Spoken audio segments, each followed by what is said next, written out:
أقل بيت في مصر بيشحن النت مرتين أو 3 في الشهر، يعني بندفع عملياً سعر نت غير محدود، بس بنظام سرقة مقنعة. سرعة بتقع، باقات بتخلص بسرعة غير منطقية، مفيش شفافية في الاستهلاك، ومفيش احترام للمستخدم. السؤال المهم، ليه مفيش محاسبة وليه ساكتين؟ السكوت هو اللي خلى الوضع يوصل لكده، لكن الحل موجود. نقدر نعمل إيه؟ 1. نرفع شكاوى جماعية لجهاز تنظيم الاتصالات. 2. نعمل دعاوى قانونية بسبب الاستغلال وعدم وضوح الخدمة. 3. ننشر الأرقام الحقيقية اللي كل بيت بيدفعها. 4. نضغط إعلامياً وعلى السوشيال. 5. نطالب بحق ما فيه، باقات عادلة، أو إنترنت غير محدود بسعر منطقي، أو شفافية كاملة في الاستهلاك. وده حقك كمستهلك، مش منا من أي شركة. لو كل واحد قال مش هتفرق، عمرها ما هتفرق، لكن لو اتحركنا سوا هيفرق غصباً عنهم. اعمل شير، اكتب تجربتك، قدم شكوى، طالب بحقك. حقك مش شحاتة، وفلوسك مش لعبة. ولو عايزين ترفعوا قضايا، لازم تثبت انك اشتكيت رسميا ومحدش حل المشكلة. تقديم شكوى لجهاز تنظيم الاتصالات NTRA، ده أهم وأقوى إجراء. الطريقة، الاتصال على 155 من أي خط، أو تقديم شكوى أونلاين من موقع الجهاز، أو من تطبيق My NTRA. هتحتاج إيه؟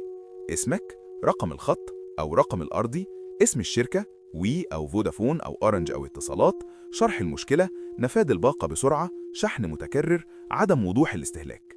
مهم جدا، خد رقم الشكوى واحتفظ بيه، ده أساس أي دعوة.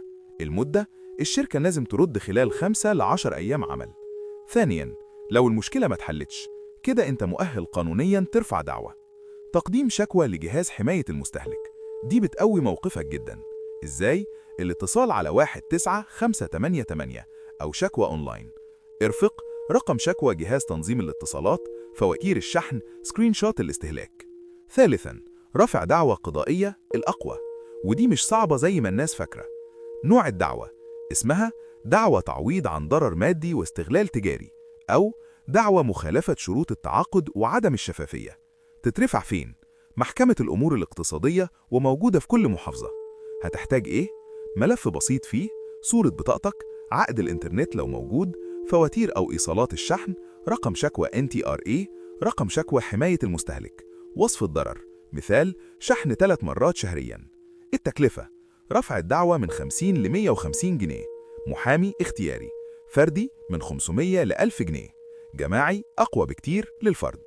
الدعوة الجماعية بتوجع الشركات أكتر بكتير. الدعوة الجماعية، الضربة القاضية، لو اتجمع 20 ل 50 شخص، نفس الشركة، نفس المشكلة، نفس المحافظة أو مختلفة، محامي واحد، قضية واحدة، ضغط إعلامي، احتمال تعويض زائد غرامة على الشركة. دعم القضية، اعمل الآتي: بوستات موثقة بالأرقام، صور فواتير، أرقام الشكاوى، تاج لصحفيين وصفحات أخبار. الإعلام والقانون يعني نتيجة حقيقية. مهم جدا، ممنوع تهديد، ممنوع سب، ممنوع تحريض، كله أرقام، وقائع وشكاوى رسمية. ده اللي بيكسب قضايا، مش الغضب لوحده. لو اتحدنا نقدر نوقف الاستغلال. يا جماعة، المشكلة مش في إن شركة بتغلط، المشكلة إن الملايين ساكتة. كل بيت تقريباً بيشحن النت مرتين أو 3 في الشهر، بيدفع رقم قريب من غير المحدود، وفي الآخر الخدمة محدودة وبتخلص فجأة.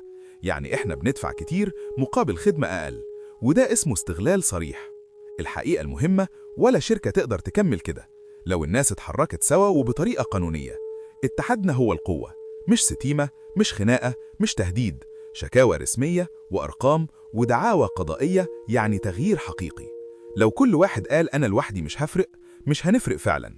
لكن لو اتحدنا، قدمنا شكاوى جماعية، وثقنا اللي بندفعه، رفعنا قضايا موحدة، ضغطنا قانونيا وإعلاميا، ساعتها very good، الشركة هتراجع حساباتها، الدولة هتتحرك، الخدمة لازم تتغير. ده حقنا كمستهلكين، مش طلب ولا رفاهية. لو متضرر، ما تسكتش، قدم شكوى، شارك تجربتك، خلي صوتك مع صوت غيرك. إيد في إيد نقدر نوقف أي استغلال. الحق بيجي بالاتحاد، مش بالصوت العالي.